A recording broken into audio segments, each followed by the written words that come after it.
quarta-feira que acompanhamos ao vivo agora, aqui na TV Justiça, direto do plenário. Vamos sentar. Vista do plenário físico do STF. Todos os ministros em plenário. Vamos proceder à abertura da 7ª sessão ordinária do plenário do Supremo Tribunal Federal. Abre a sessão no plenário físico do STF o ministro Luiz Fux, presidente da Suprema Corte. Ata da 7ª sessão extraordinária do plenário do Supremo Tribunal Federal, realizada em 17 de março de 2022. Presidência do senhor ministro Luiz Fux, presentes à sessão, senhores ministros. De pé à esquerda do ministro-presidente, Carmen Lília Oliveira de Souza, assessora-chefe do plenário. Rosa Weber, Roberto Barroso, Edson Fachin, Alexandre de Moraes, Nunes Marques e André Mendonça. Ausente, justificadamente, o senhor ministro Dias Toffoli. Procurador-Geral da República, doutor Antônio Augusto Brandão de Aras. Abriu-se a sessão às 14h31, sendo lida e aprovada a ata da sessão anterior. Não havendo nenhuma objeção, eu considero aprovada a ata, manifesto meu desejo de uma boa sessão. Boa tarde, ministra Carmen Lúcia, ministra Rosa Weber aqui no nosso vídeo, ministro Ricardo Lewandowski, ministro Edson Fachin, ministro Alexandre de Moraes, ministro Nunes Marques também está no nosso vídeo, ministro André Mendonça aqui presencialmente, e aqui também presente doutor Antônio Augusto Brandão de Aras, nosso Procurador-Geral da República. Então, vamos dar início à sessão apregoando a ação direta de constitucionalidade 6138, da relatoria de Vossa Excelência, ministro Alexandre de Moraes, que requerente à Associação dos Magistrados Brasileiros, intimados, do Congresso Nacional e outros. Então, Vossa Excelência tem a palavra para o relatório, porque nós teremos 3 sustentações orais. Quem fala é o ministro-presidente, ministro Luiz Fux.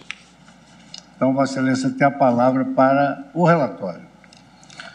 Obrigado, presidente. Cumprimento Vossa Excelência, ministro Luiz Fux, cumprimento a ministra Rosa Weber, nossa vice-presidente, ministra Carmen Lúcia, ministros, também o doutor Aras, procurador-geral da República. Presidente, que trata-se de ação direta de inconstitucionalidade. Alexandre de Moraes, ministro do STF. Com pedido de medida cautelar proposta pela Associação dos Magistrados do Brasil e tendo por objeto os 2 incisos do parágrafo 1º do artigo 12C, incisos 2 e 3, da Lei 11.340/2006, a Lei Maria da Penha. Esses 2 incisos foram incluídos pela Lei 13.827 de 2019. O artigo 12C diz: verificada a existência de risco atual ou iminente à vida ou à integridade física da mulher em situação de violência doméstica e familiar, que autoriza a autoridade policial a afastar suposto agressor do domicílio ou de lugar de convivência, quando verificada a existência de risco à vida ou à integridade da mulher. ADI 6138. Existia pela redação original, pela autoridade judicial, e a partir de agora os objetos impugnados. Inciso 2º, pelo delegado de polícia, quando o município não for sede de comarca, ou, inciso 3º, pelo policial, quando o município não for sede de comarca e não houver delegado disponível no momento da denúncia. Parágrafo 1º, nas hipóteses dos incisos 2 e 3 do caput desse artigo, o juiz será comunicado no prazo máximo de 24 horas e decidirá em igual prazo sobre a manutenção ou a revogação da medida aplicada, devendo dar ciência ao Ministério Público concomitantemente. A associação requerente sustenta que, ao conferir ao delegado de polícia ou ao policial a atribuição para determinar o imediato afastamento do agressor do lar, domicílio ou local de convivência, a norma impugnada implicaria ofensa à inviolabilidade de domicílio, previsto no artigo 5º, inciso 11, a liberdade do indivíduo sem observância do devido processo legal, artigo 5º, inciso 44. Na verdade, são os 2 paradigmas apontados, o artigo 5º, inciso 11 e o artigo 5º, inciso 44. E a reserva de jurisdição constitucionalmente diz a requerente, estabelecida para essa hipótese. Também, aqui, presidente, a autora argumenta que os dispositivos impugnados institucionalizariam entre aspas, estado policialesco, já que incentivariam, também aqui, entre aspas, a edição de outras leis para, onde não houver juiz, delegados ou policiais, decretarem prisão temporária, preventiva, conceder liberdade, etc., fecha aspas. O que, segundo a autora, representaria ofensa ao princípio da separação de poderes e, como consequência, o desvirtuamento do Estado democrático de direito. Houve, como disse, requerimento de suspensão cautelar, eu não concedi a cautelar, adotei o rito do artigo 12 da Lei 9868. O presidente da República defendeu a constitucionalidade das normas, ressaltando que a medida atacada tem por finalidade resguardar a mulher, vítima de violência doméstica, e conferir efetividade à própria Lei Maria da Penha, em observância ao disposto no parágrafo 8º do artigo 226 da Constituição Federal. O Senado Federal atestou a regularidade do processo legislativo em que se produziu a Lei 13.827, salientando que, embora as medidas protetivas de urgência previstas na Lei Maria da Penha representem um importante instrumento para o relatório do ministro Alexandre de Moraes, para a prevenção de eventuais agressões praticadas contra as mulheres, as normas editadas e agora impugnadas buscaram aperfeiçoar essa sistemática ao dar mais agilidade, visando a um nível maior de proteção das mulheres em relação às agressões e violências domésticas. Da mesma forma, a Câmara dos Deputados defendeu a lei, a Advocacia Geral da União igualmente defendeu a constitucionalidade da lei, manifestando-se pela improcedência do pedido. Cito no relatório, que já distribuí a todos, cito trecho da ementa da Advocacia Geral da União. A Procuradoria-Geral da República ofereceu parecer pela procedência do pedido, entendendo que seria um retrocesso inadmissível o retorno ao estado de polícia com a manutenção dessas normas. Em 16/6/2021, pediria para julgamento nos termos do artigo 21, inciso 10 do regimento. É o relatório, presidente. Muito obrigado, ministro Alexandre de Moraes, pelo relatório objetivo, porém bastante completo, sobre o tema judicando. E eu, então, agora convido para assumir a tribuna doutor Alberto Favi Ribeiro, que falará pela Associação dos Magistrados Brasileiros, no tempo eventual de 15 minutos. Eminente presidente, eminentes ministras, eminentes ministros, eminente procurador-geral da República. A AMB, como visto, impugnou os incisos 2 e 3 do artigo 12C, introduzido na Lei Maria da Penha. A questão é sensível e delicada, porque a intenção do legislador foi a de ampliar o leque de proteção às mulheres passíveis de violência doméstica por seus companheiros. Não há dúvida. Os dispositivos impugnados, como visto no relatório, poltronas em suas maiorias vazias, às autoridades policiais competência para praticar ato que é da competência do Poder Judiciário, em clara ofensa ao princípio da reserva absoluta de jurisdição. Os dispositivos autorizam delegados e agentes de polícia, diante da existência de risco atual e iminente à vida ou à integridade física da mulher, em situação de violência doméstica e familiar ou de seus dependentes, a promover o imediato afastamento do lar, do domicílio ou local de convivência com a ofendida, quando o município não for sede da comarca, porque, nesse caso, não haveria um magistrado para ser acionado presencialmente. Friso essa condição prevista nesses incisos. Apenas nessa hipótese é que ela autorizaria a atuação dos agentes de polícia sem a ordem judicial, porque, se o município for sede de comarca e tiver magistrado para ser acionado presencialmente, ela será inaplicável. A alteração legislativa, eminentes ministros, se deu em 2019, quando já havia previsão legal de acionamento dos juízes em situação de urgência ou em plantão, por videoconferência ou de forma virtual. Veio a pandemia e o Poder Judiciário se aparelhou imensamente para prestar jurisdição à distância, sem a presença física do magistrado. Daí já se pode ver, eminentes ministros, que se em 2019 já não havia necessidade de a lei atribuir uma competência absoluta do Poder Judiciário a agentes do Poder Executivo, que dirá agora em 2022. Eminentes ministros, a medida prevista no caput do artigo 12C já é de gravidade patente, conquanto necessária, para ampliar a proteção das mulheres e seus dependentes da violência de seus companheiros. E dada a gravidade da medida, lembro, a de determinar o afastamento cautelar do possível agressor do lar, domicílio ou local de convivência, é que somente poderia ser tomada por autoridade judiciária, como previsto no inciso 1. Conferir ao delegado de polícia ou ao policial tal competência implica clara ofensa ao inciso 11 do artigo 5º. Implica ainda ofensa também ao inciso 54 do artigo 5º.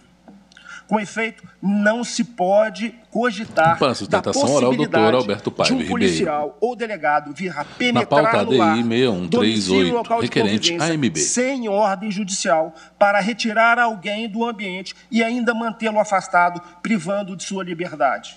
A lei não plenário pode julgação contra a norma que autoriza a autoridade policial a afastar agressor do domicílio em caso de risco da mulher sem mandado judicial. Desastre ou autorização judicial. E a hipótese do caput do artigo 12C não é de flagrante delito. Se fosse, não haveria necessidade dessa lei. Não é só. Exatamente por se tratar de hipótese submetida à reserva de jurisdição absoluta e não relativa, pouco importa que a lei tenha previsto a submissão do ato praticado pelo delegado ou policial no prazo de 24 horas à autoridade judicial para manutenção, revogação ou alteração. Não pode ser atribuído a nenhum agente do Poder Executivo a competência que é do magistrado. Ministro Celso de Mello, no julgamento do mandado de segurança 23.452, afirmou que, abro aspas, o postulado da reserva constitucional de jurisdição importa em submeter a esfera única de decisão dos magistrados à prática de determinados atos cuja realização, por efeito de explícita determinação constante do próprio texto da Carta Política, somente pode emanar do juiz e não de terceiros, inclusive daqueles que haja eventualmente atribuído o exercício de poderes de investigação próprios das autoridades judiciárias, fecho aspas. A lição tem aplicação certa ao caso sob exame. Mas há mais. Indague-se qual seria o alcance desses dispositivos na sociedade brasileira. E a resposta será mínimo. O alcance é mínimo. De acordo com os dados do CNJ, ainda que haja um número expressivo de comarcas sem a presença de juiz, cerca de 48%, de outra banda, cerca de 85% da população brasileira reside em comarcas onde há presença física de magistrados. E mesmo havendo essa presença física de magistrados nas comarcas onde se faz presente a quase totalidade da população brasileira, a violência à mulher campeia. A conclusão é óbvia, é de que não há relação de causa e efeito em a presença física de um magistrado nas comarcas e o sistema de proteção à vida das mulheres. Então, a lei aqui impugnada, além de inconstitucional, é inócua, não terá a eficácia que supôs o legislador. Eminentes ministros, a atividade jurisdicional, sabem bem vossas excelências, pressupõe a capacidade técnica de interpretar a lei para julgar. Ela não pode ser atribuída ao delegado de polícia ou, na sua ausência, ao agente de polícia. Trata-se da institucionalização, sim, do Estado policialesco.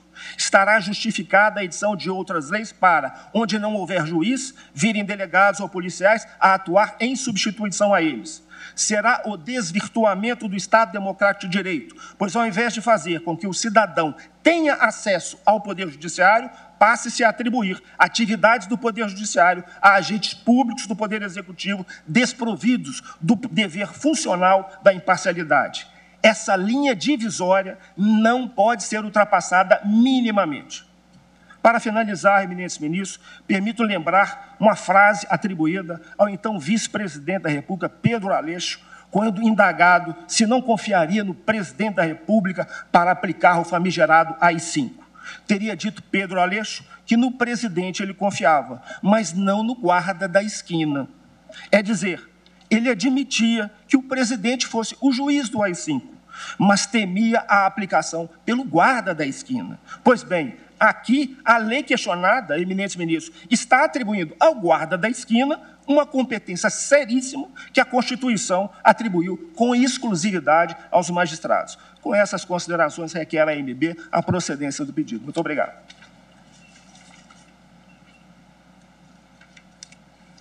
Eu agora convido para assumir a tribuna o advogado-geral da União, ministro Bruno Bianco Leal. Muito obrigado. Excelentíssimo senhor presidente, ministro Luiz Fux, excelentíssimo ministro relator, ministro Alexandre de Moraes, excelentíssimas senhoras ministras, excelentíssimos senhores ministros, excelentíssimo senhor procurador-geral da República, advogados públicos e privados, colegas servidores, excelências. O caso sob julgamento trata de pedido de declaração de inconstitucionalidade dos incisos 2 e 3 e do parágrafo 1º do artigo 12c, introduzidos na conhecida Lei Maria da Penha, por meio da Lei 13.827, de 2019. E ele traz importante avanço na celeridade do afastamento do agressor do lar da mulher vítima de violência doméstica. O dispositivo traz o seguinte comando e coloca como regra, excelências, no cenário de risco atual ou iminente à vida ou integridade advogado-geral da União está no centro da tela. Muito obrigado. Da mulher ou dependentes em situação de violência doméstica ou familiar, o afastamento do agressor do domicílio é da competência do magistrado, portanto, da competência do juiz da comarca. Todavia, as excelências, o legislador, visando trazer celeridade e efetividade à proteção da mulher, elencou duas únicas hipóteses excepcionalíssimas nas quais plenário julga ação contra a norma que autoriza a autoridade policial a afastar agressor de domicílio em caso de risco da mulher sem mandado judicial, ADI 6138. Por um curto espaço de tempo de apenas 24 horas. São elas as exceções. Caso o município não seja sede de comarca, o afastamento poderá ser realizado pela autoridade policial, entre aspas, pelo delegado, e na ausência do delegado, pelas demais autoridades policiais, sempre, no entanto, há de referendo do magistrado competente que, em até 24 horas, poderá manter, ampliar ou revogar a medida. Portanto, não há afronta à reserva de jurisdição, mas sim mero diferimento da análise do magistrado no caso concreto, em decorrência da urgência que o caso requer. Assim, excelências, fica muito claro que a norma impugnada não viola, como dito, a reserva de jurisdição. Tampouco levaria, como diz a autora, a um suposto estado policialesco, conforme dito há pouco. Quanto ao mérito, excelências, é importante lembrar que é dever constitucional do Estado assegurar assistência à família, na pessoa de cada um dos seus membros, agindo para coibir a violência no âmbito de suas relações, conforme preceitua o artigo 226 da nossa Constituição. Portanto, excelências, muito obrigado, a nova lei faz parte de uma necessária e fundamental complementação da Lei Maria da Penha, continuando a dar efetividade aos compromissos assumidos pelo Estado brasileiro em âmbito nacional e também no plano internacional, no sentido de erradicar, de uma vez por todas, a discriminação e a violência praticadas contra a mulher. O Brasil, nesse sentido, aderiu à Convenção Interamericana para Prevenir, Punir e Erradicar a Violência contra a Mulher, de 1994, comprometendo-se, portanto, a adotar todas as políticas públicas que forem necessárias para que possamos atingir essas finalidades. Tais providências, que incluem procedimentos judiciais e também administrativos, tais como as medidas de proteção, devem ser, sobretudo, eficazes para proteger a saúde, a integridade e a vida da vítima. E para que elas sejam eficazes, elas devem ser céleres e elas devem ser efetivas. É isso que a lei buscou. A Lei Maria da Penha, ministro Fachin, portanto, traz mecanismos voltados a coibir a violência doméstica e a violência familiar contra a mulher, entre eles as chamadas medidas protetivas de urgência, ministro Lewandowski. Essas medidas, todavia, buscam resguardar a incolumidade da vítima como pressuposto supremo, ainda que sua adoção implique restrições a direitos de terceiro ou de terceiros, no caso concreto, restrições a direitos do agressor. Até este ponto, não tenho dúvida, com todo respeito, não vemos aqui nenhuma controvérsia. O problema, excelências, que não podemos ignorar, é que tais providências nem sempre se revelam tempestivas, ministro Alexandre, e eficazes ao fim pretendido, diante da adoção de um rito procedimental que, no mais das vezes, se mostra incompatível com o caráter de urgência que a medida requer. Diante dessa realidade, oportunamente foi inserido o comentado artigo 12c, que passa a admitir que, respeitadas algumas condicionalidades doutoradas impostas na própria norma, a própria autoridade policial determine o afastamento do lar do agressor, domicílio ou local de convivência com a ofendida. Essa autorização, no entanto, como dito, é fruto da urgência que a situação requer. É compatível com a separação de poderes, ela é compatível com o devido processo legal e não ofende a cláusula de reserva judicial, obviamente porque estamos diante de uma situação excepcionalíssima, como disse há pouco, a situação de agressão eminente à vítima ou à sua família. Lembro, ademais, que o dispositivo legal somente autoriza a adoção das medidas por determinação policial quando não seja possível a obtenção de ordem judicial de maneira oportuna, eficiente e célere, presidente Fux. A providência de afastamento compete, portanto, prioritariamente e como regra, à autoridade judicial. Somente cabendo ao delegado de polícia adotá-la quando a violência ocorrer em município que não seja sede de comarca, como muito bem lembrado no relatório do ministro Alexandre de Moraes.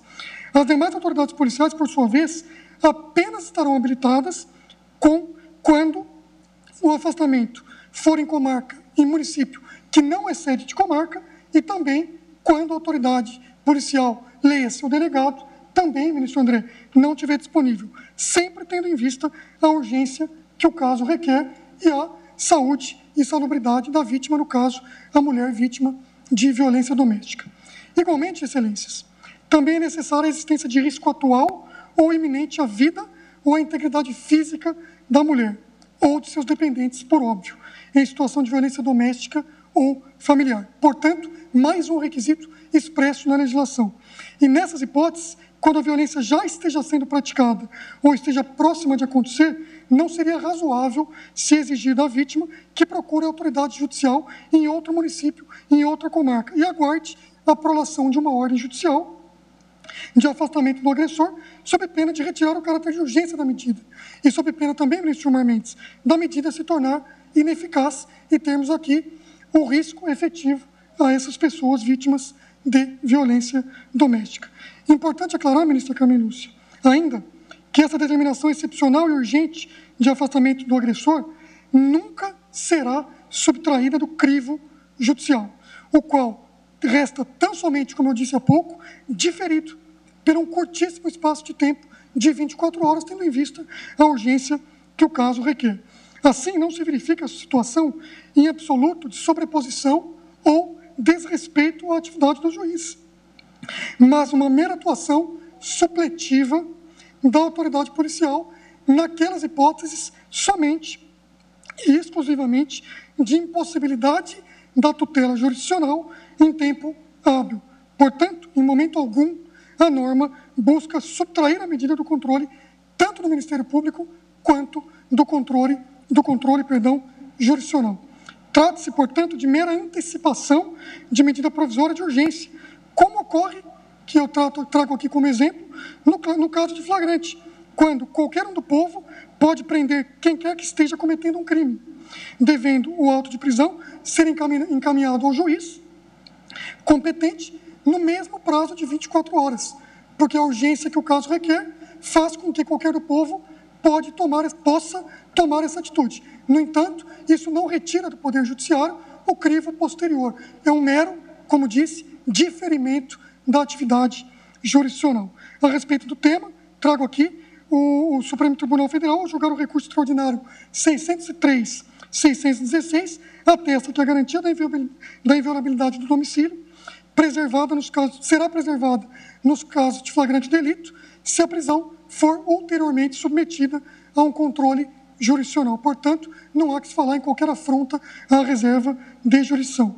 Por fim, excelências, o âmbito de proteção da garantia fundamental da inviolabilidade domiciliar, contrariamente ao quanto dito pela requerente, previsto no artigo 5º, inciso 11 da Constituição Federal, não possui o alcance sugerido, que pretende ampliá-lo a ponto de inviabilizar a atuação policial voltada à prevenção de casos de violência doméstica, especialmente os casos de violência contra a mulher, uma prioridade, um caso fundamental do governo brasileiro e da própria nação brasileira. A jurisprudência da Suprema Corte tem sedimentado que nenhum direito fundamental pode ser convertido em instrumento de salvaguarda de condutas ilícitas. Portanto, excelências, a própria cláusula de garantia da inviolabilidade do domicílio não impede o ingresso de terceiros ou de autoridades públicas em domicílios em casos específicos de flagrante delito, desastre ou para prestação de socorro a vítimas. Portanto, não haveria nenhuma inovação ou não há qualquer inovação nessa legislação, a não ser a busca de proteção da saúde e salubridade das mulheres e da família vítimas de violência doméstica. Portanto, excelências, a edição dos incisos 2 e 3 e do citado parágrafo 1º do artigo 12 da Lei Maria da Penha é resultante de adequado balanceamento realizado pelo legislador sobre os valores constitucionais envolvidos nas situações de violência doméstica contra a mulher, ponderando entre a proteção da vida, da integridade e da dignidade da mulher vítima de violência doméstica e, por outro lado, o direito do agressor de permanecer em sua residência até que haja uma ordem judicial de afastamento. Nesse caso, optou o legislador, em meu sentir, e na ótica da Advocacia Geral da União, por prestigiar os primeiros postulados. Portanto, prestigiar o direito à integridade, à dignidade da mulher vítima de violência doméstica, em detrimento de uma pequena afronta a um direito do agressor, no caso concreto, tendo em vista a urgência que a medida requer. Esta, como dita, também nesta ponderação na pauta ADI 6138, requerente à AMB, plenário julga ação contra a norma que autoriza a autoridade policial a afastar agressor de domicílio em caso risco da mulher sem mandado judicial. Pedido formulado na presente ação direta de inconstitucionalidade pelos fatos e fundamentos trazidos, eu agradeço uma vez mais a todos. Muito obrigado. Muito obrigado, ministro Bruno Bianco, pela sua sustentação oral. Ao centro da mesa, o ministro Luiz Fux, presidente do STF. Sua Excelência, Procurador-Geral da República. Em sua poltrona marrom, ao fundo, parede de mármore claro. Cumprimento o excelentíssimo senhor presidente do Supremo Tribunal Federal, ministro Luiz Fux. Cumprimento a excelentíssima senhora ministra Rosa Weber, vice-presidente, a senhora ministra Carmen Lúcia, os seus ministros, o senhor ministro Vista relator, completa do plenário do STF. À direita do ministro-presidente, Augusto Aras, Procurador-Geral da República. Advogado, aos servidores, servidoras, todos que nos acompanham pela rede mundial de computadores. Os dispositivos impugnados tornam dispensável a autorização judicial para afastar imediatamente o agressor do lar em caso de violência doméstica e familiar contra a mulher. Quando o município não for sair da comarca... ADI 6138, requerente à AMB. Plenário julga a ação contra a norma que autoriza a autoridade policial a afastar o agressor do domicílio em caso risco da mulher sem mandado judicial. Aqui questionados, que o delegado, ou na falta deste, o policial, afaste o agressor do lar. A família, como todos sabem, é reconhecida como a base da sociedade, tem especial proteção do Estado. Em virtude do histórico da violência, notadamente aquela que se pratica contra as mulheres, a Constituição expressamente previu, no parágrafo 8º do artigo 226, a criação de mecanismos para coibir a violência no âmbito das relações familiares. O texto constitucional foi corroborado por diplomas internacionais, como a Convenção sobre a Eliminação de Todas as Formas de Discriminação contra a Mulher e a Convenção Interamericana para Prevenir, Punir e Erradicar a Violência contra a Mulher. A Lei 11.340, de 2006, por sua vez, buscou ampliar a tutela das mulheres inserida no contexto da violência doméstica e familiar, criando um microsistema protetivo, especializado e multidisciplinar. Esse tipo de violência tem peculiaridades, sobretudo por sua natureza cíclica. Segundo dados ministrados pela criminologia, mulheres vitimadas pela violência doméstica experimentam, em geral, um perigoso ciclo de alternância entre momentos afetuosos e hostis, em uma escalada cujo ápice pode ser a morte. Segundo dados preliminares do Fórum Nacional de Segurança Pública, publicados no último dia 8 de março, em razão do Dia Internacional da Mulher, e que têm como fonte os boletins de ocorrência das polícias civis das 27 unidades da Federação, somente em 2021, aproximadamente, uma mulher foi vítima de feminicídio a cada 7 horas. Boa parte desses crimes acontece no âmbito doméstico e familiar. A situação é dramática e demanda atuação firme e tempestiva do Estado. Os dados confirmam que a violência doméstica não pode ser combatida de forma extemporânea. A impontualidade do poder público neste contexto tem um custo muito grande. Trago essas considerações iniciais para destacar que o propósito do legislador ao editar os preceitos legais impugnados nesta ação foi louvável. Pretendeu ampliar a proteção às mulheres vítimas da violência doméstica. Por outro lado, a finalidade de um preceito legal não é data vênia suficiente para assegurar sua validade constitucional. É preciso que exista conformidade formal e material com o nosso sistema constitucional. Não me parece, pois, que o Poder Judiciário tenha sido ausente ou intempestivo no que concerne à apreciação das medidas protetivas de urgência. Os dados apontam em sentido contrário à premissa de que partiu o legislador. Recorde-se de que, precedentemente, já se havia tentado incorporar dispositivo similar ao ordenamento jurídico brasileiro por ocasião do PL 7 de 2016, de que se originou a Lei 13.505 de 17, quando o Congresso Nacional deliberou pela inclusão do artigo 12b na Lei Maria da Penha. Esse dispositivo permitiria à autoridade policial aplicar provisoriamente, até ulterior deliberação judicial, algumas medidas protetivas de urgência. Manifestando-se, todavia, sobre o PL 7 de 16, o Consórcio Nacional de Organizações, que elaborou o anteprojeto da Lei Maria da Penha, constituído por instituições da sociedade civil, além de outras entidades como a Maria da Penha, manifestaram-se contrários à sobredita proposta legislativa, que, segundo afirmaram em nota pública, subvertia a Lei 11.340 de 2006. O projeto de dispositivo do artigo 12b da Lei 11.340 de 2006 acabou sendo vetado pela Presidência da República, tendo Sua Excelência invocado nas razões que externou como fundamento de mencionado ato de governo o vício da inconstitucionalidade material, por violação ao artigo 2º e 144, parágrafo 4º da Lei Maior, ao invadirem competência do Poder Judiciário e buscar estabelecer competência não prevista para as polícias civis. A posterior Lei 13.827 de 2019, entretanto, acrescentou à Lei Maria da Penha o ora questionado artigo 12. Quem fala é Augusto Aras, Procurador-Geral da República. Em caso de risco atual ou iminente à vida ou à integridade física da mulher ou de seus dependentes, decorrentes de violência doméstica ou familiar, o agressor poderá ser afastado do lar pelo delegado de polícia ou até mesmo policial, nas hipóteses que definem.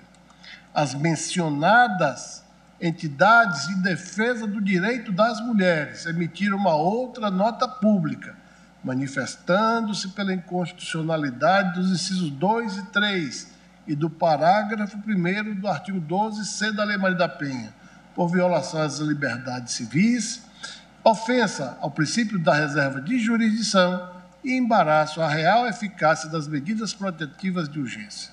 Certamente, pretendeu o legislador ampliar a proteção às mulheres vítimas de violência doméstica no intuito de conferir efetividade e celeridade à medida protetiva de afastamento do lar em caso de urgência, quando o fato criminoso ocorra em território de município que não seja sede de comarca. Porém, a atuação do Poder Judiciário é constante e permanente, sem solução de continuidade. Os sistemas de rodízio e plantões garantem a jurisdição em todos os rincões do país, 24 horas por dia, inclusive durante os finais de semana e feriados, o que ocorre também em relação à organização e funcionamento do Ministério Público Brasileiro, evidentemente com as ressalvas durante o período da Covid, queira Deus, já esteja se findando. O zelo do Poder Judiciário com a integridade física e psicológica das mulheres vítimas de violência doméstica e familiar evidencia-se pela celeridade da apreciação das medidas protetivas de Na pauta ADI 6138, requerente a MB. Inferior ao prazo de 48 horas prescrito no artigo 18 da Lei Maria da Penha. Ressalte-se o permanente incremento do número de juizados especializados, os investimentos em capacitação na área, fomento dos programas de conscientização, além de ações nas redes de apoio, entre outras medidas que vêm sendo adotadas e ampliadas para o necessário enfrentamento da violência contra a mulher. Um exemplo disso é a integração entre a Polícia Civil e o Poder Judiciário, já existente em diversos estados e no Distrito Federal, o que viabiliza a apreciação pelos magistrados de medidas protetivas de urgência de forma eletrônica em menos de 24 horas. Outro exemplo é a prática habitual da concessão de medidas protetivas, sem a oitiva prévia do Ministério Público em razão da urgência, diferindo-se o contraditório pelo perículo imora. Os bons propósitos que inspiraram a elaboração legislativa data vênia não são suficientes para assegurar sua validade constitucional. É necessário que a liberdade de conformação do legislador seja exercida dentro do que Kelsen chamou de moldura normativa, espaço no qual lhe é dado fazer opções legítimas. O legislador, conquanto bem intencionado, transbordou da moldura constitucional. Atribuir aos policiais, aos delegados de polícia, a competência para que, sem determinação judicial, promovam imediato afastamento do agressor, é medida que viola a reserva de jurisdição exigida para restringir o direito fundamental à liberdade de locomoção, além de vulnerar o devido processo legal e extrapolar as competências constitucionais definidas no artigo 144 da Lei Maior. O afastamento compulsório do agressor consiste em providências que extravasam dos limites da função da Polícia Judiciária, constitucionalmente restrita à tarefa de coligir elementos de autoria e materialidade para a elucidação de crimes. É verdade que o afastamento do agressor do lar trata-se de medida tipicamente cautelar, pelo que sua determinação há de ser e decorrer do exercício da função judicial jurisdicional, evidentemente reservado aos juízes e tribunais competentes. Adepaz, adotar a validade da norma questionada implica despir proprietários e possuidores de contato com o bem imóvel e da sua posse, propriedade ou mesmo de mera detenção, violando a cláusula do devido processo legal, segundo a qual ninguém será privado de seus bens sem o respeito a esta garantia. E o processo devido é aquele submetido ao crivo de um órgão judicante, com todo respeito às autoridades policiais, que cumprem função imprescindível para o funcionamento do Estado democrático de direito. Não se há de delegar parcela de jurisdição a agentes estranhos ao próprio Poder Judiciário.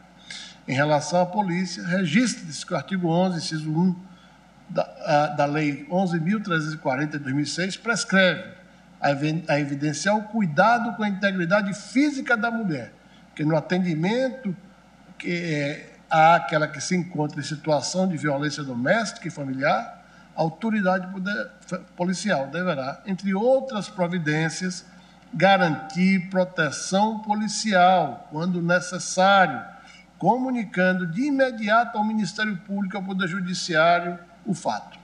Policiais não receberam da Constituição de 88 um permissivo para expedir mandados de despejo, mandados de busca e apreensão, determinar interceptações telefônicas, quebrar o sigilo de dados, o afastamento do lar ou quaisquer outras providências análogas. Essas atribuições também não são dos membros do Ministério Público. À luz da distribuição constitucional de competências, medidas invasivas dessa natureza foram confiadas com absoluta exclusividade ao Poder Judiciário. Por isso, o deferimento de medidas protetivas há de ser precedido do indeclinável escrutínio judicial, o que inclui a verificação da medida mais adequada, necessária e proporcional para garantir a integridade da vítima. Finalmente, senhor presidente, senhoras ministras, senhores ministros, é importante dizer que o Ministério Público Brasileiro, através do Conselho Nacional do Ministério Público, com a palavra o Procurador-Geral da República, Augusto Aras. Conselho Nacional dos Procuradores-Gerais e com o apoio de outras instituições, tem se valido da Ouvidoria Geral e Nacional das Mulheres, tem trabalhado com um programa de plenário julga a ação contra a norma que autoriza a autoridade policial a afastar agressor do domicílio em caso de risco da mulher sem mandado judicial. Promovendo o enfrentamento ao discurso do ódio e promovendo a tolerância entre todas as ideias, credos, etnias, para que haja a compreensão da importância da paz e harmonia sociais, dentre as quais a proteção à família, à mulher e a todas as pessoas que possam estar, ainda que temporariamente, em estado de vulnerabilidade. Em face do exposto, este Procurador-Geral da República manifesta-se pela procedência do pedido, com a pronúncia da inconstitucionalidade dos incisos 2 e 3 e do parágrafo 1º do artigo 12C da Lei 11.340 de 2006, inseridos no diploma legal pela Lei 13.827 de 2019. Muito obrigado, senhor presidente, senhoras ministras e senhores ministros. Muito obrigado, Sua Excelência, Procurador-Geral da República. Concedo a palavra agora a Sua Excelência, o ministro Alexandre de Moraes, para o voto. Obrigado, presidente. Inicialmente, eu cumprimento as sustentações orais, doutor Alberto Paes Ribeiro, o ministro Bruno Bianco Leal, advogado-geral da União, e o doutor Augusto Aras, procurador-geral da República. Presidente, rapidamente, em relação à legitimidade ativa, obviamente aqui a AMB possui a legitimidade ativa e aqui há, inclusive, nós, em outros casos, alargamos a pertinência temática, aqui nem haveria essa necessidade, porque é patente, ao meu ver, a pertinência temática. Faço uma observação também em relação à possibilidade de manutenção do julgamento da ação, apesar de uma alteração posterior. Houve alteração posterior do artigo 12C, a Lei 13.827 de 2019, depois foi alterada pela Lei 14.188, de 28 de julho de 2021, que incluiu no caput a integridade psicológica. Então, antes era verificada a existência de risco atual ou iminente à vida ou à integridade física da mulher em situação de violência doméstica. Agora é verificada a existência de risco atual ou iminente à vida ou à integridade física ou psicológica da mulher. E os incisos se referem a esse caput, mas, a meu ver, não há nenhuma prejudicialidade. Com a palavra para o voto, o ministro relator, ministro Alexandre de Moraes. Substancial no que for impugnado. Em relação ao mérito, presidente, como já destacado, não só no relatório, mas também pelas sustentações orais, a questão é a introdução pela lei da possibilidade de uma atuação cautelar e supletiva do delegado, da autoridade policial, delegado de polícia, eu diria atuação cautelar, supletiva e excepcional do delegado de polícia, autoridade policial ou do próprio policial, no sentido, presidente, de afastar o agressor do lar, domicílio ou local da convivência com a ofendida em caso de risco atual ou iminente à vida ou à integridade física ou psicológica da mulher ou de seus dependentes. As situações aqui de violência doméstica e familiar.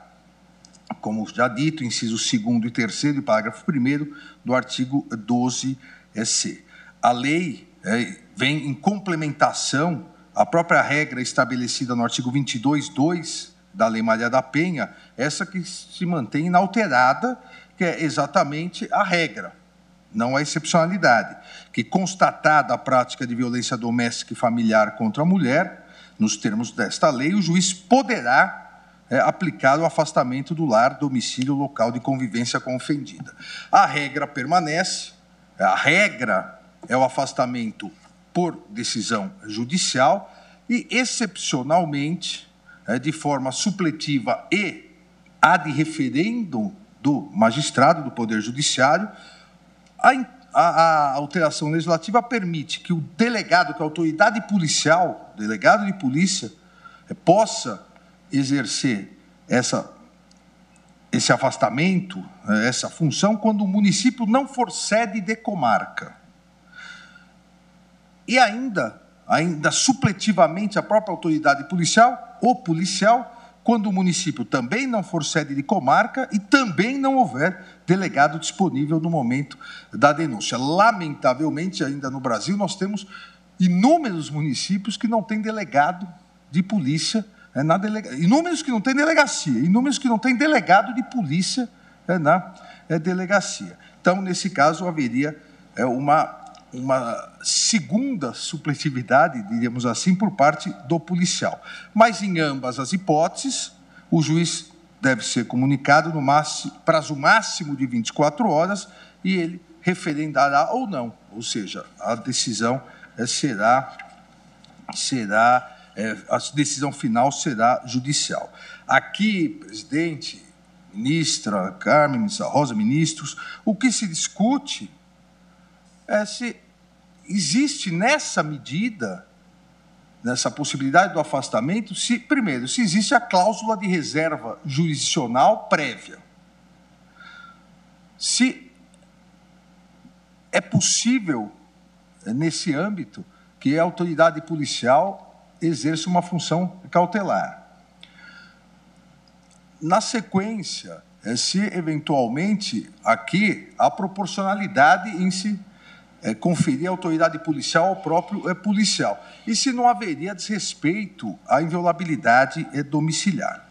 Eu quero recordar, em primeiro lugar, que a possibilidade de uma autoridade policial conceder medidas cautelares no processo penal não é nova, mesmo referente à liberdade. O artigo 322 do Código de Processo Penal permite que a autoridade policial decida pela concessão ou não de fiança de quem foi preso em flagrante, desde que a pena não seja superior à pena máxima a 4 anos. E aqui nem há referendo do juiz. Aqui quem decide é a autoridade policial. Por que eu inicio com isso? Porque o Supremo Tribunal Federal já inúmeras vezes entendeu que há hipóteses onde há obrigatoriamente uma reserva jurisdicional absoluta. Interceptação telefônica, mandado de busca e apreensão dentro do domicílio. Em outras hipóteses, o Supremo Tribunal Federal entende que não há, mesmo que seja algo mais coercitivo. Nós mesmos decidimos aqui a possibilidade do COAF e o Ministério Público trocar informações.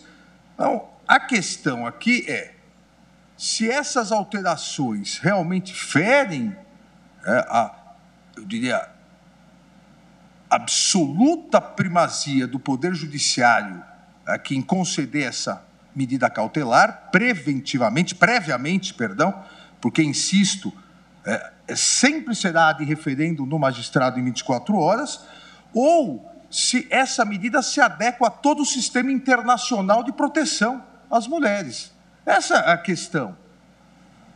Se nós formos, essa parte eu vou passar rapidamente, está no meu voto escrito, mas se nós formos analisar a evolução do sistema, desse sistema internacional de proteção aos direitos humanos da mulher, nós vamos... Quem vota é o ministro Alexandre de Moraes, relator do feito. Em virtude das agressões permanecerem, da gravidade das agressões, do número espantoso, não só no Brasil, no mundo dessas agressões, foi havendo toda uma articulação mundial para declarações de direito, para resoluções, para realmente políticas públicas e normativas de efetividade, não só discurso.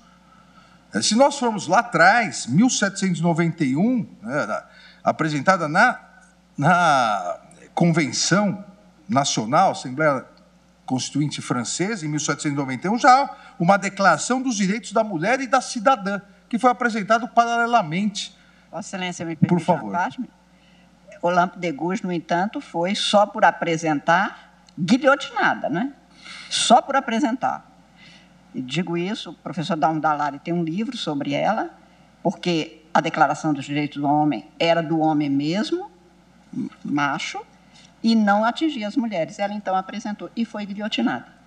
Só o à parte para lembrar que, quando a gente luta pelos direitos da mulher, como afirma agora Vossa Excelência, a efetividade precisa de ser dita para que a retórica não seja boa, não vire bandeira até dos que são contra o progresso e a evolução.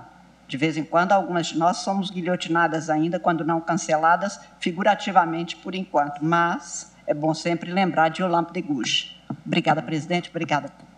Ministra Carmen Lúcia. Exatamente, ministra Carmen, para que não fique, eu salientei isso, só no discurso. E como Vossa Excelência bem colocou, o discurso... Alexandre de Moraes, ministro do STF. Utilizado até por quem é contra as medidas, né, medidas efetivas em relação a isso. A partir depois, principalmente, da Carta das Nações Unidas... Na pauta, a ADI 6138, requerente à MP, plenário julga a ação contra a norma que autoriza a autoridade policial a afastar o agressor do domicílio em caso de risco da mulher sem mandado judicial. Convenções, seja a Convenção Interamericana... Relator é o ministro Alexandre de Moraes. Da mulher de 48, direitos políticos da mulher de 53, ou seja, houve um avanço, mas ainda um avanço na declaração de direitos. Ainda não se chegava à proteção, à efetivação desses direitos, mas sempre um avanço. A Convenção sobre Eliminação de Todas as Formas de Discriminação contra a Mulher, de 1979, já começou aqui a tomar um outro caminho. Não só promover a igualdade, a declaração de igualdade entre homens e mulheres, mas já instrumentos e previsões de combate à discriminação, que foi um avanço em relação a isso. Eu cito aqui as recomendações, né, dessa convenção, que pretendiam realmente apontar caminhos contra a discriminação, para se combater, ou seja, mecanismos de efetividade para isso. E determinavam que os Estados-partes incluíssem isso em suas legislações. Não bastava, a partir daquele momento, não bastaria só declarar a igualdade, declarar a não discriminação, mas também estabelecer mecanismos efetivos para isso. E em vários tópicos dessa recomendação geral, tópico 19, 35, em vários tópicos, isso foi bem colocado, eu diria, não uma mudança de caminho, mas uma evolução no caminho protetivo. Em 93, na Conferência das Nações Unidas sobre Direitos Humanos, se reconheceu a necessidade de maior efetividade no combate à violência contra a mulher, e se reconheceu, pela primeira vez em texto escrito, que a violência contra a mulher era uma verdadeira hipótese catalisadora de violações sistemáticas aos direitos humanos. E a partir dessa conferência surgiu a Declaração e Programa de Ação de Viena, também no mesmo sentido, não só proclamando a igualdade, combatendo a discriminação, mas também prevendo ou indicando instrumentos para isso. Nesse mesmo ano de 93, a ONU editou a Declaração sobre a Eliminação da Violência contra as Mulheres. Em resolução, e aqui me parece importante verificar que foi o caminho depois trilhado no Brasil, em resolução da ONU, em 93, como disse a Declaração sobre a Eliminação da Violência contra as Mulheres, é o primeiro instrumento internacional, aí sim, a abordar de forma mais expressa, direta e eficaz o combate à violência de gênero. E instando os Estados partes a adotarem medidas preventivas, inclusive, necessárias à proteção da incolumidade feminina, tanto física quanto psíquica. Se nós pegarmos, por exemplo, o artigo 4º, fala, os Estados devem, dessa resolução da ONU, os Estados devem buscar por todos os meios apropriados e sem demora por uma política de eliminação de violência contra a mulher. E, para tanto, devem, e aí, na linha F do artigo 4º, desenvolver de forma abrangente abordagens preventivas e todas as medidas de natureza jurídica, política, administrativa e cultural que promovam a proteção das mulheres contra qualquer forma de violência e garantir que as mulheres não se tornem duplamente vítimas em virtude de leis, práticas de aplicação da lei ou outras intervenções insensíveis a considerações de gênero. Ontem, no intervalo da turma, conversávamos, eu e a ministra Carmen, esse grande problema da mulher que é vítima de violência, ainda não raras vezes, quando toma a coragem de denunciar o agressor na delegacia, às vezes é vítima de uma segunda violência. Ou seja, se pergunta, e nas palavras da ministra Carmen, o que você fez para merecer isso? Tanto que foi criado, em São Paulo, foi a primeira do gênero, há anos e anos, há mais de 30 anos atrás, a Delegacia das Mulheres. Década de 80. Inclusive pelo então secretário de Segurança Pública, depois presidente da República, o presidente Michel Temer, como secretário de Segurança Pública, criou a primeira delegacia da mulher em São Paulo e em outros estados. Isso foi se desenvolvendo. Isso faz uma diferença enorme, não só para incentivar as mulheres a irem até a delegacia, mas o tratamento inicial dado e a rapidez na solução. Então, dentro dessa ideia desse sistema internacional de proteção às mulheres... Na pauta ADI 6138, requerente à AMB. E como diz a resolução da ONU, todas as medidas, desenvolver de forma abrangente abordagens preventivas e todas as medidas de natureza jurídica, política, administrativa e cultural que promovam a proteção das mulheres contra qualquer forma de violência. Na sequência, tivemos a plataforma de Pequim, resultante da 4ª Conferência Mundial sobre Mulher, em 95, que, no tópico 124, estabeleceu a necessidade de colocar ênfase na prevenção da violência e na perseguição dos infratores. Então, aqui mais um degrau galgado, agora também se verificar a prevenção, mas também a perseguição dos infratores, adotando medidas para assegurar a proteção das mulheres com remédios justos e eficazes. Justos e eficazes. Isso foi evoluindo. O protocolo facultativo à Convenção sobre a Eliminação de todas as formas de discriminação contra a mulher reafirmou e aqui incorporado no Brasil em 2002, pelo Decreto 4.316, reafirmou as declarações tanto dos documentos que eu citei parcialmente de Viena, como também de Pequim.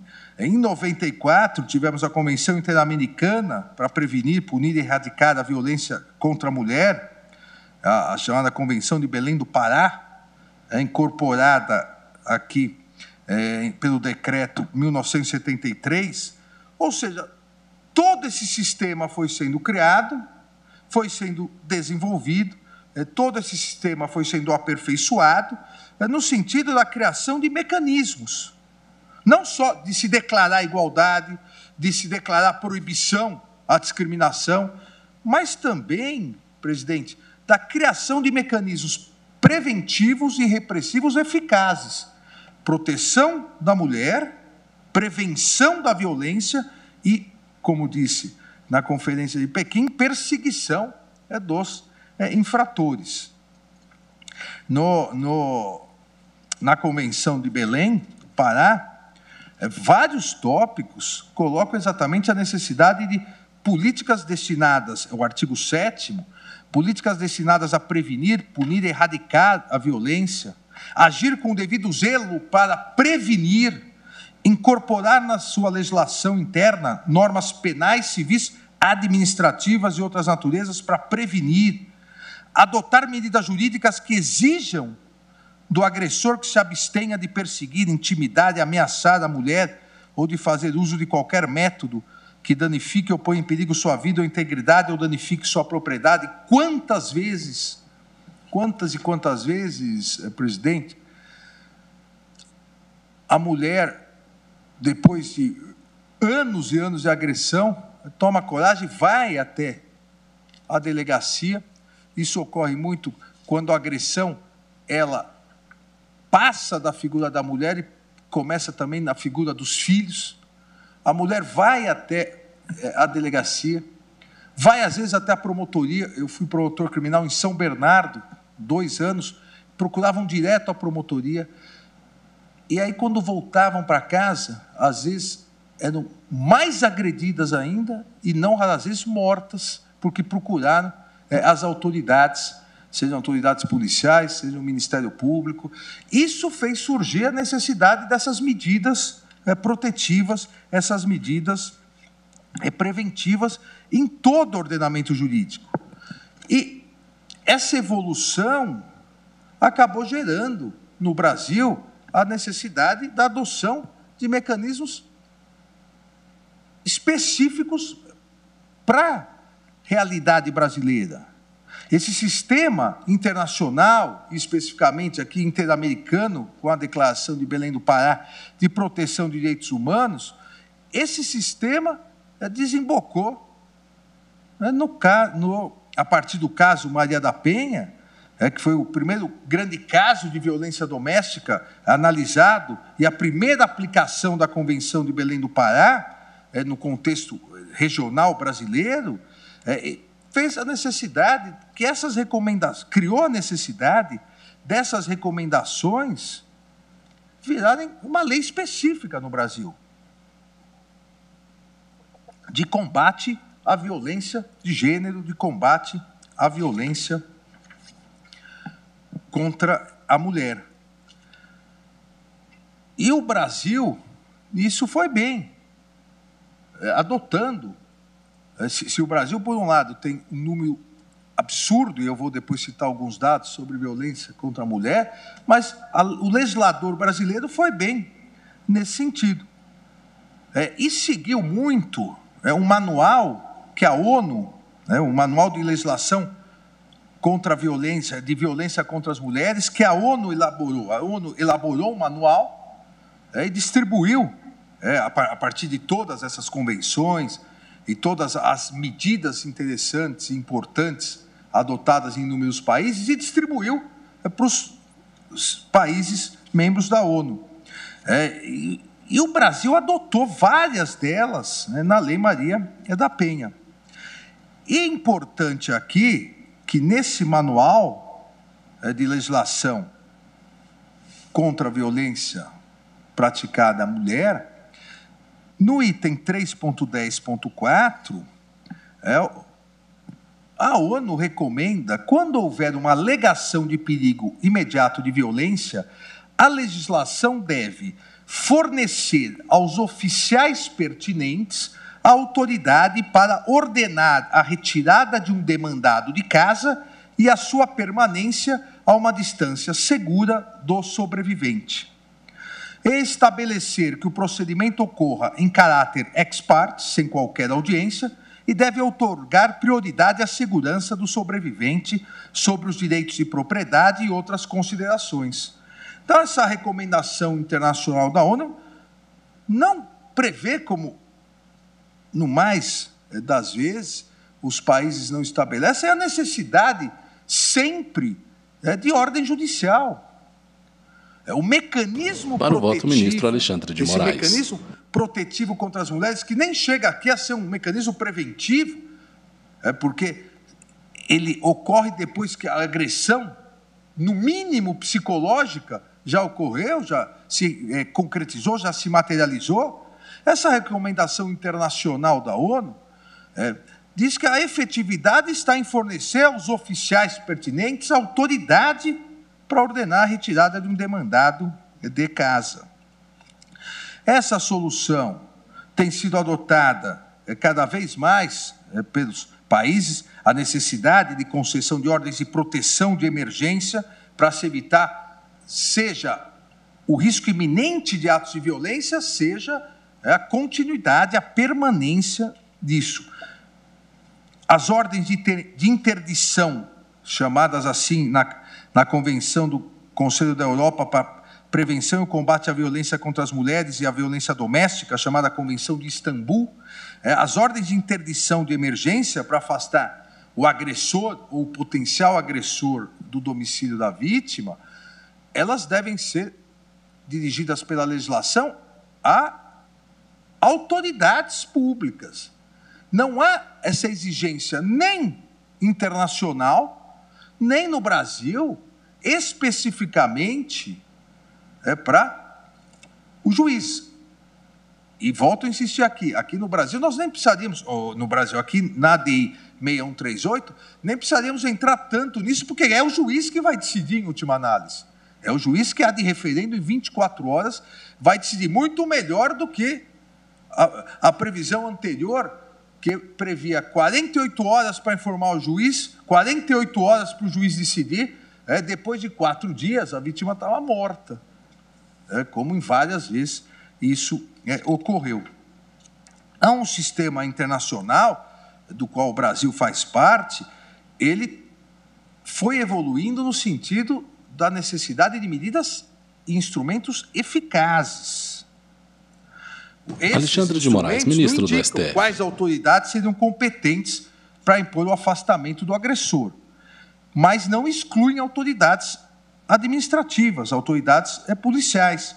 A título aqui de exemplificativo, plenário julga ação contra norma que autoriza a autoridade policial a afastar agressor do domicílio em caso de risco da mulher sem mandado judicial. ADI 6138, requerente a MB. Similar, ou seja, a autoridade policial e, em alguns casos, os próprios policiais. Estado Federal de Baden, na Alemanha, a polícia, a própria polícia.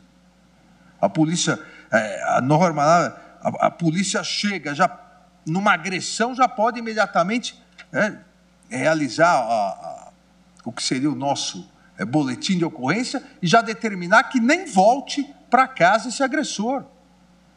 Na Áustria, a possibilidade também de força policial, polícia. Na Finlândia, polícia, autoridade policial. Na Inglaterra, autoridade policial. E por que isso? Porque é a autoridade policial que chega na residência, a autoridade policial que vê aquilo. Se não for caso de prisão imediato, se a agressão ocorreu antes ou está na iminência de ocorrer e não é caso de prisão em flagrante, a autoridade policial não vai voltar para a delegacia ou equivalente, representar enquanto o agressor continua 24, 48, 72 horas com a vítima. É extremamente perigoso isso. Nesse sentido, então, presidente, eu já afasto a afirmação, que é uma das afirmações da autora, da MB, de que aqui haveria uma absoluta cláusula de reserva jurisdicional prévia. Ou seja, se não houver ordem judicial, não há possibilidade desse afastamento. Eu afasto isso porque a Constituição assim não exige.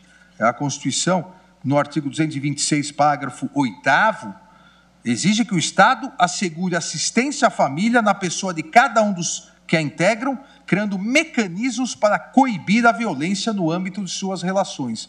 E o Poder Legislativo editou uma norma para coibir a violência no âmbito das relações familiares, principalmente aqui no âmbito dos direitos da mulher. Não sendo obrigatório, aqui eu coloco também como razoável essa opção excepcional e supletiva da autoridade policial. Vejam, o que prevê a norma, repito aqui, a possibilidade do afastamento imediato do lar, no caso da existência de risco atual ou iminente à vida ou à integridade física da mulher, em situação de violência doméstica, pelo delegado de polícia, na pauta, a ação direta de inconstitucionalidade 6138, requerente à MB. Aqui se presume... Quem vota é o ministro relator, ministro Alexandre de Moraes. Não haveria um juiz presente, porque se houver autoridade judicial, é o inciso 1º.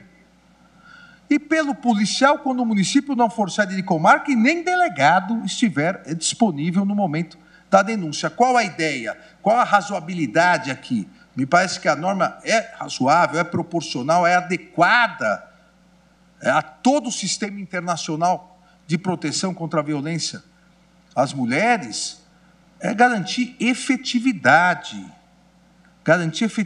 nesse imediato afastamento. E aqui afasto a segunda alegação da autora, que diz que essa norma feriria o artigo 5º, inciso 11, a questão da inviolabilidade domiciliar. Ora, a Constituição ela prevê como regra a inviolabilidade domiciliar. Sabemos, é um dos mais antigos direitos individuais, é a proteção ao ambiente doméstico. Agora, a Constituição não traz como absoluto isso. A Constituição permite, e já discutimos várias vezes aqui, a Constituição permite, excepcionalmente, a invasão do domicílio durante o dia, somente durante o dia, por mandado judicial e a qualquer momento, no caso de desastre, para prestar socorro, também existe essa possibilidade. Veja, estaríamos nessa hipótese específica, onde só é permitido ao delegado de polícia, quando o município não for sede de comarca, ou ao policial, quando não for sede de comarca e não houver delegado. Mas não é só isso, desde que verificada a existência de risco atual ou iminente à vida ou à integridade física e psicológica da mulher. Olha, que está em situação de violência doméstica.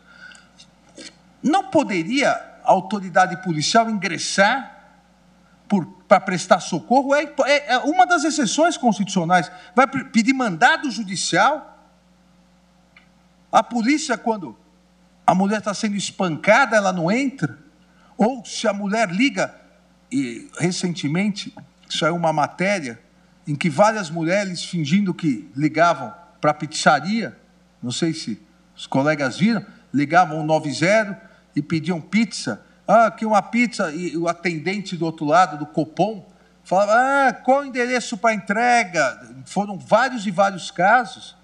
a polícia não pode entrar porque está na iminência de ser agredida ou ser morta. Aqui é um caso claro de uma das exceções à inviolabilidade domiciliar. Não há, aqui, a meu ver, ferimento a isso. E não há, e o legislador, nesse sentido, foi extremamente razoável, não dava mais para guardar os prazos cumulativos anteriores de 48 horas para remessa para o juiz, mais 48 horas para a decisão, e aí volta e vai. Não é possível isso. E existe essa situação de emergência, existe essa situação para prestar socorro, que possibilita, eventualmente, a invasão domiciliar, porque também nem sempre há necessidade dessa invasão. A polícia chega no flagrante, faz o flagrante, a autoridade policial imediatamente já fixa essa medida, com base na lei, nem volta para casa o agressor. Mas estaria em consonância com a nossa Constituição, dentro dessa razoabilidade? Me parece que sim, presidente. Então, além de afastar tanto esse eventual ferimento ao artigo 5º, inciso 11, quanto ao fato de, eventualmente, alguém ser cerceado da liberdade de ir e vir sem o devido processo legal, aqui é uma medida cautelar a de referendo do magistrado. Esses mecanismos para coibir a violência no âmbito das relações domésticas, familiares, está em consonância com o artigo 226, parágrafo 8º, está em consonância com a Convenção Belém do Pará, artigo 7º-F, que eu li anteriormente. Essa autorização para que delegados de polícia e policiais, de forma supletiva e excepcional, e sempre há de referendo do Poder Judiciário, possam romper o ciclo de violência. Como é de conhecimento nosso, 52% dos municípios brasileiros não são sede da Justiça Estadual. É o relatório Justiça em Números do CNJ de 2021. Ou seja, 52%. Ainda existem 1.464 municípios sem delegacia de polícia no Brasil. 1.464 sem delegacia de polícia. Por absurdo que pareça, não há nem a figura da polícia. Há um número menor de municípios onde há a polícia militar, mas a autoridade de polícia judiciária, eu repito, em 1.464 municípios. Esse dado é de 2019, antes da pandemia. Mas é importante para verificar que a lei não nasceu do nada. A lei não nasceu como uma agressão ao Poder Judiciário, vamos retirar. Não, tanto que a lei respeitou o Poder Judiciário. Em 24 horas, o juiz é que vai decidir. Mas se nós temos 52% dos municípios sem um juiz, porque não é sede de comarca, alguns têm, que são fóruns distritais, mas temos 1.464 municípios sem delegacia, algo precisaria ser feito. Algo precisaria ser feito para dar mais efetividade. Eu trago outros dados aqui que, no momento, não seria prudente, prudente no sentido de esgotar a paciência de todos, repetir. Na pauta ADI 6138, requerente AMB. Certo. Quem vota é o ministro Alexandre de Moraes, o ministro relator do feito. Municípios que não são sede da Justiça Estadual, isso corresponde só a 11,3% da população. Porque 89,7%. O ministro Alexandre está no plenário físico do STF. Ao fundo, parte da plateia. Poltronas vazias. Isso reforça o caráter de absoluta excepcionalidade da lei. Quase 90%, em 90% dos casos, 90% da população, a lei não se aplica porque é sede de comarca.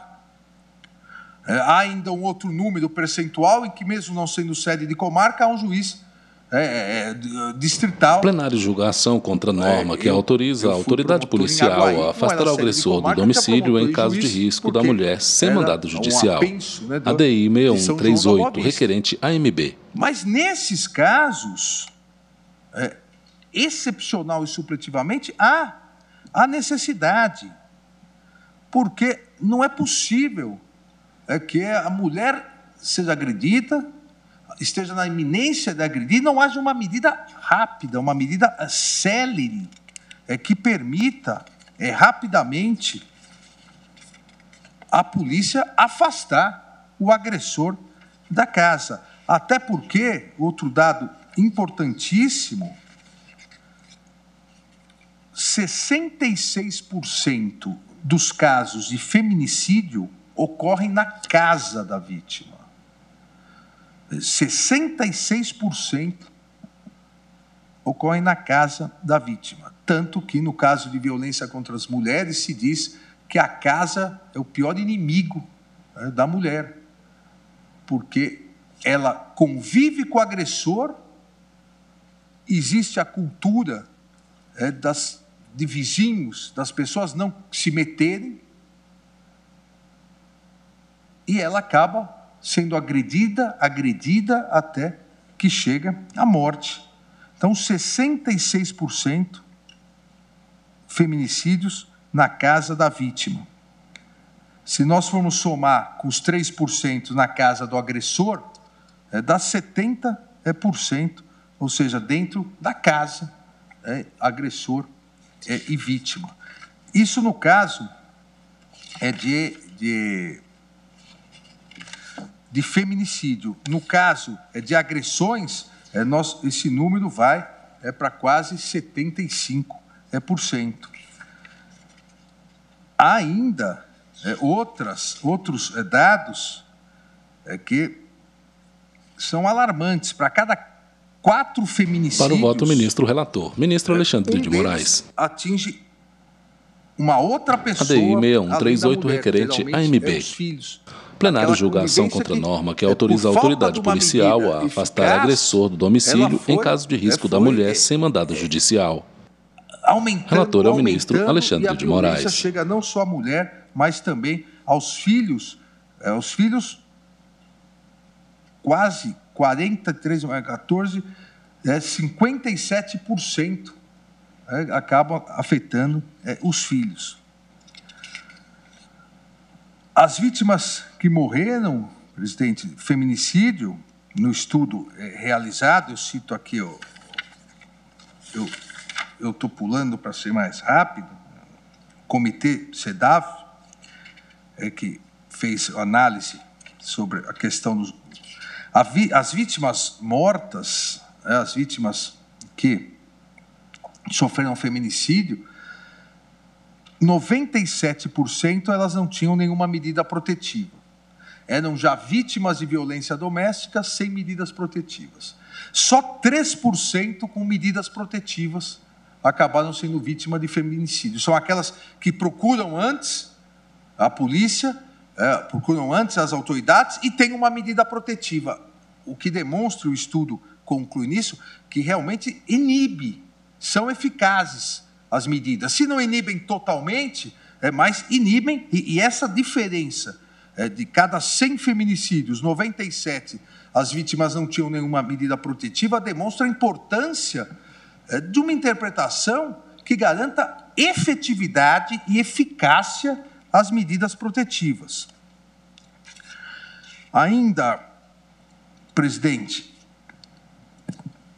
a necessidade, a razoabilidade e a adequação da lei à realidade, durante a pandemia da Covid-19, nesses últimos 2 anos... Na pauta, ADI 6138, requerente AMB. Relator é o ministro Alexandre de Moraes. O percentual foi 24,4%, quase 25%. Uma em cada 4 mulheres brasileiras acima de 16 anos sofreu algum tipo de violência ou agressão nos últimos 12 meses. A pandemia, ao invés de aumentar a solidariedade entre as pessoas, aumentou a violência doméstica. aumentou a violência contra a mulher. Isso significa dizer que aproximadamente 17 milhões de brasileiras sofreram violência física, psicológica ou sexual nos últimos 12 meses. É um número absurdo. 4,3 milhões de mulheres brasileiras foram agredidas fisicamente com tapas, socos ou chutes.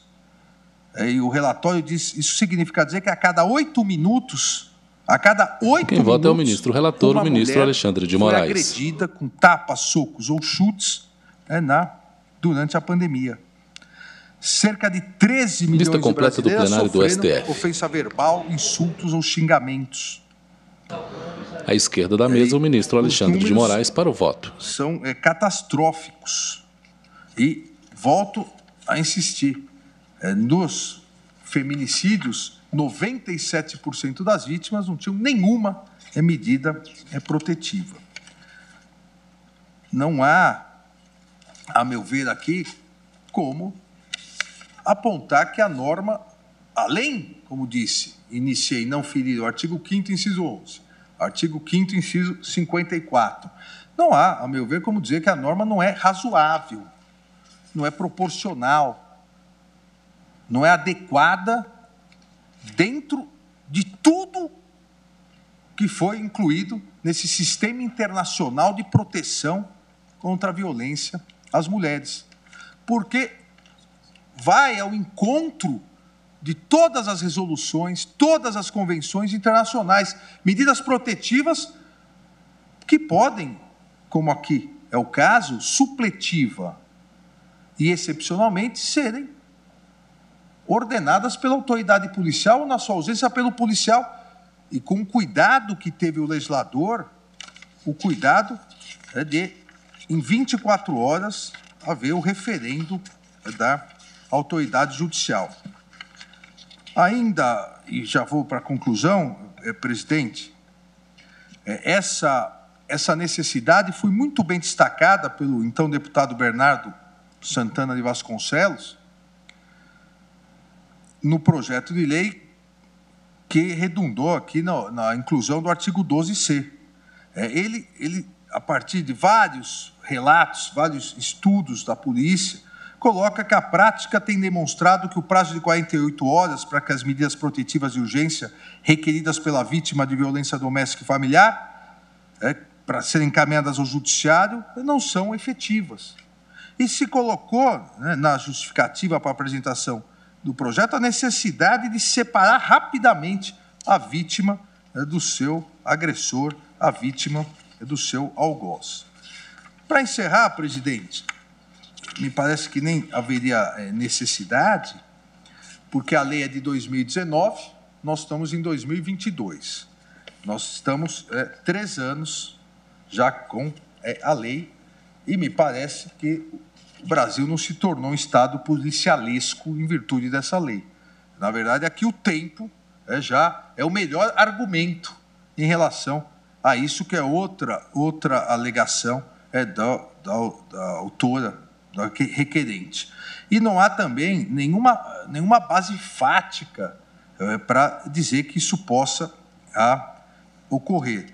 Vejam que entre os anos de 2019 e 2022, no período da lei, o Poder Judiciário brasileiro concedeu 770.824 medidas de proteção, 74,98%. Deixou de conceder 85.845. E as autoridades policiais? Ou seja, nesse universo todo, nesses 3 anos, foram 642 medidas. O que mostra aqui a excepcionalidade. A autoridade policial, o policial não vai sair concedendo essa medida cautelar à torta direito, porque sabe que em 24 horas vai ser analisado para referendar ou não, e pode constituir um abuso de autoridade. Presidente, de 2019 na pauta ADI 6138, requerente à AMB. Quem vota é o ministro relator, ministro Alexandre de Moraes. O que afasta essa alegação de desproporcionalidade de Estado policialesco. 344 foram homologadas e 298 revogadas. Ou seja, imediatamente, mostra também aqui que a reserva jurisdicional posterior foi importante.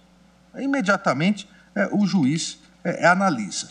Então, presidente, em resumo, ou em conclusão, esse mecanismo preventivo, ao meu ver, é constitucional. O legislador ainda tomou cuidado de prever o referendo após 24 horas. É um mecanismo importante, excepcional, supletivo, mas importantíssimo. É importantíssimo para as localidades onde não houver, como diz a própria lei, o município não for sede de comarca ou não for sede de comarca e não houver delegado disponível no momento da denúncia. E, na prática, nós sabemos que, se houver um juiz disponível, a própria autoridade policial vai imediatamente aí solicitar ao magistrado. É algo supletivo, mas é algo que vem ao encontro, como eu disse, de toda a evolução do mecanismo, dos instrumentos internacionais de proteção à mulher e combate à violência doméstica.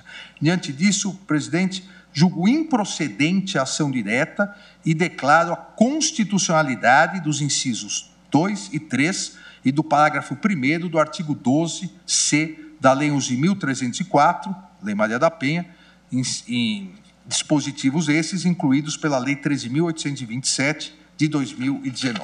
É o voto. Obrigado, presidente. Muito obrigado, ministro Alexandre de Moraes. Tocou em todos os aspectos desse flagelo da violência doméstica no Brasil. Eu agora, ministro Luiz Fux, presidente do STF. O ministro André Mendonça. Presidente, vai haver. É porque nós começamos um pouquinho tarde. Depois dele, vamos fazer o dia. De qualquer forma, serei breve, senhor presidente. Meus cumprimentos a Vossa Excelência, ao eminente ministro relator, às nobres e excelentíssimas senhoras ministras, Carmen Lúcia e Rosa Weber. À esquerda da mesa, o ministro André Mendonça. Presentes e também no sistema virtual, doutor Aras, meus cumprimentos, nobres advogados, ministro Bianco, doutora Isabel. Plenário julga a ação contra a norma que autoriza a autoridade policial a afastar agressor do domicílio em caso de risco da mulher sem mandado judicial. ADI 6138, requerente à AMB. Meus cumprimentos. Quem vota é o ministro André Mendonça. Pelo brilhante voto, profundo, extenso, não só profundo em termos de teoria, de princípios constitucionais, mas também com elementos estatísticos que nos trazem à luz a importância da proteção das mulheres e como ainda nós estamos carentes de um mínimo ideal em relação a essa temática. Na pauta ADI 6138, requerente à AMB. Eu tenho certeza que o ministro Alexandre enfrentou esse problema não só como secretário de Segurança no estado de São Paulo, mas também como ministro da Justiça. Eu tive, eu diria, o privilégio, triste privilégio de também ter que adotar algumas medidas nesse sentido, em termos de política pública. E é um caminhar contínuo, penso, e aqui, já de forma bem sintética, que esse é mais um passo dado. Nós, na democracia, vivemos de passos, às vezes não tão ligeiros como nós gostaríamos, mas precisamos caminhar e caminhar para frente. E entendo que não só a circunstância excepcional, como também o fato de não se retirar a reserva de jurisdição, porque em 24 horas o juiz será acionado a dar uma palavra final a respeito da temática, e com breves palavras, apenas fazer alguns apontamentos que considero importantes. Em primeiro lugar, nós não estamos tratando de uma situação de flagrância. A flagrância ela já está resolvida e nós temos aí a autoridade policial com plena possibilidade de exercer o seu poder-dever de prender aquele que está cometendo um crime ou é preso logo após a ação delituosa. Mas há situações, ainda que possam não ser de grande monta de verificação nesse contexto, distinto da flagrância, mas que demandam a necessidade da aplicação desses dispositivos, como também revelaram os números trazidos pelo ministro Alexandre de Moraes. E eu cito, por exemplo, quando o lapso temporal, por alguma circunstância, já saiu da situação de flagrante, ou quando, em função de históricos anteriores, uma circunstância de momento, ou pela embriaguez, uso de drogas, ou pela o voto, ministro André Mendonça, agitação que a pessoa está naquele momento, é possível se verificar a iminência de algo vir a acontecer. Então, nesse contexto, e também fazendo uma ponderação de que, se é verdade que há o princípio da reserva de jurisdição, nós estamos diante também da necessidade de proteção do princípio da dignidade da pessoa humana, e ainda que por uma circunstância ou provisória, excepcional, supletiva, a autoridade policial vai exercer... Na pauta ADI 6138, requerente AMB. Para o voto, o ministro André Mendonça. Não apenas com os critérios já estabelecidos de forma razoável pela legislação, como também devendo fazê-lo dessa forma sob pena de um eventual reconhecimento de abuso de autoridade. E também penso que, diante do extenso estudo que Sua Excelência, o ministro Alexandre, trouxe, não houve registros de abuso de autoridade também nessa aplicação da lei em questão. Dessa forma, eu, aderindo à tese, a brilhante tese trazida pelo eminente relator, voto pela improcedência da ação nos termos do voto de Sua Excelência, o relator. É como voto, senhor presidente. Agradeço a Vossa Excelência, o ministro André Mendonça, também pelo poder de síntese diante da exaustão do voto do ministro Alexandre de Moraes, e suspendo a sessão pelo tempo regimental de 30 minutos para o intervalo.